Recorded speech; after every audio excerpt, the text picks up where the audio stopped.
Welcome back to SSV collections. ఈరోజు లైవ్లో చూపించాను కదా, ఇది వచ్చి లెనిన్ ఫ్యాబ్రిక్ అనమాట. చాలా ఎక్స్ట్రాడినరీగా ఉంటుంది శారీ. స్మూత్గా కడ్డీ బార్డర్స్ విత్ స్మాల్ డిజైన్ కింద బార్డర్ అయితే వచ్చి ఉంటుంది.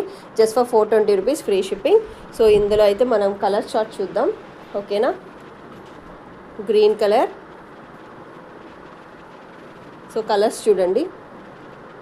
రాణి pink colour. So just for 420 rupees, free shipping అనమాట. సో ఈరోజు లైవ్లో అయితే నేను చూపించాను ఓపెనింగ్ శారీ. సో మిస్ అయితే అవ్వకండి, చూడండి అక్కడ, ఓకేనా. నేను లింక్ అయితే డిస్క్రిప్షన్లో ఇస్తాను. Just for 420 rupees, free shipping, ఓకేనా. సో కలర్ కాంబినేషన్ చూడండి ఎంత బాగున్నాయో. అండ్ మీకు బార్డర్ చూడండి. అండ్ ఇది వచ్చి లాస్ట్ కలర్. సో ఇవన్నమాట. Just for 420 rupees, free shipping. So డిస్క్రిప్షన్లో అయితే